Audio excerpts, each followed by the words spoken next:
often feels like our world is fracturing, and you hear that a lot. We see crumbling of the old systems, the rising frequency of global fear, and the sense that the structures we once relied upon are no longer holding. But what if we say that we're witnessing isn't an ending, but it's a metamorphosis? Humanity is currently experiencing a quick time shift, a literal rebirth, and we're moving beyond the doomed prison of historical linear time and into what researchers call the imaginal realm. Today, I'd like to talk about the blueprint for this evolution. We will explore the vision of pioneers like Kenneth Ring, Carl Raschke, and Terence McKenna to understand why extraordinary encounters are acting as catalysts for our species to become diaphanous beings of light. It is time to look at the mind at large and realise that humanity is finally coming of age.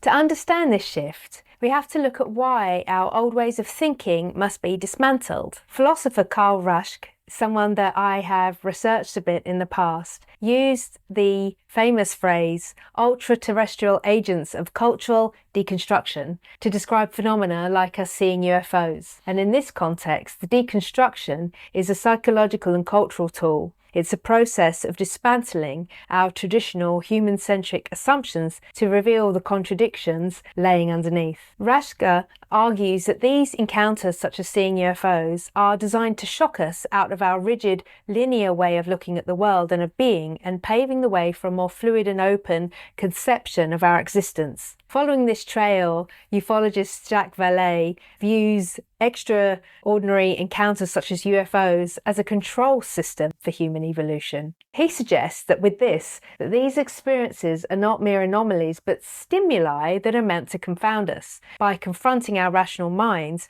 they liberate us from the encrusted habits of thought, which is absolutely essential if the next stage of evolution, human evolution, is to occur.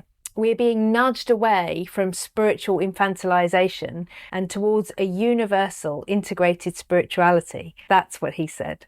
Psychologist Kenneth Ring likens these trans-dimensional experiences, whether they're near-death experiences or UFO encounters, to a koan. A koan in Zen Buddhism is a paradoxical riddle that cannot be solved by logical reasoning, and its purpose is to frustrate the rational thinking mind, the intellect, until it forces it to a breakthrough into a new mode of understanding or looking at the world.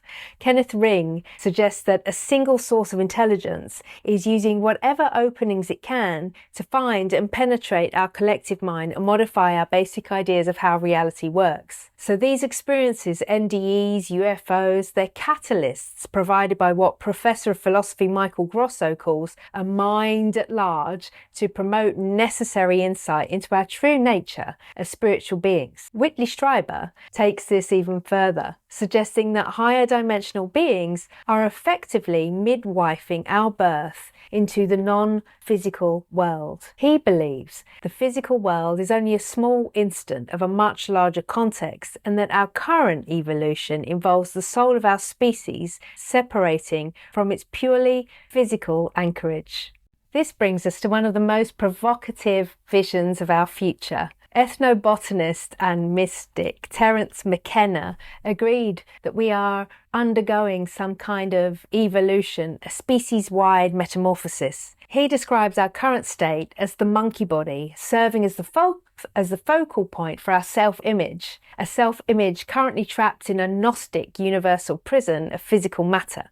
McKenna famously stated that the goal of our evolution is to exteriorize the soul and interiorize the body. This means moving towards a state where our consciousness and our imagination become the dominant reality. I can kind of see that that's happening. Eventually, this would be doing away with the need to carry a physical body at all, and he calls this the transcendence of physics, the movement beyond the natural or physical reality as we have understood it thus far for millennia. In this view, we are not linear beings anymore, living a linear life. We are dimensional beings whose primary identity is finally expanding into the realm of infinite possibility.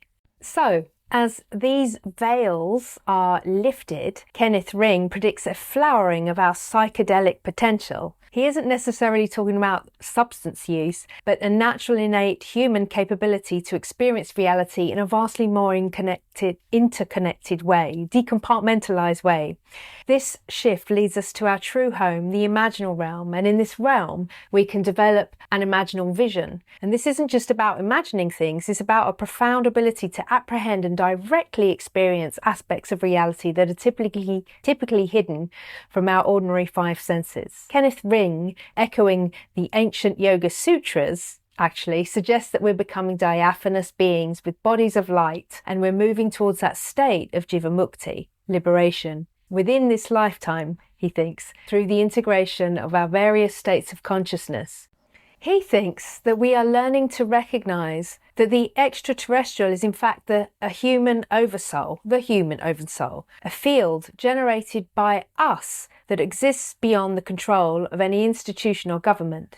You might wonder why such a massive shift can occur on a planet of 8 billion people. This is where the 100th monkey effect comes in. This concept suggests that when a critical mass of individuals on our planet, or within any species in fact, adopts a new idea or a behaviour, that information suddenly becomes accessible to the entire population through the collective consciousness, or what you might understand as the morphic field. Research suggests that this tipping point could be as low as 1%. And when that 1% of the population stabilizes embodied coherence and heart-centered awareness, it creates a ripple effect. We could move potentially from a mass consciousness of fear to a mass consciousness of love and cooperation. This is the power of our interconnectedness, I would say. We are conduits for energy and information. So when we integrate our own internal compartments, our conscious, our subconscious and our unconscious minds, we can stop being just heads and egos and start being whole body, whole holistic systems. And this personal integration is what ultimately triggers a planetary metamorphosis. Or perhaps join my coherent aura mastery training. Let us move together into this imaginal realm as these diaphanous beings of light we were always meant to be. I'm Gail Thomas, and thank you for listening.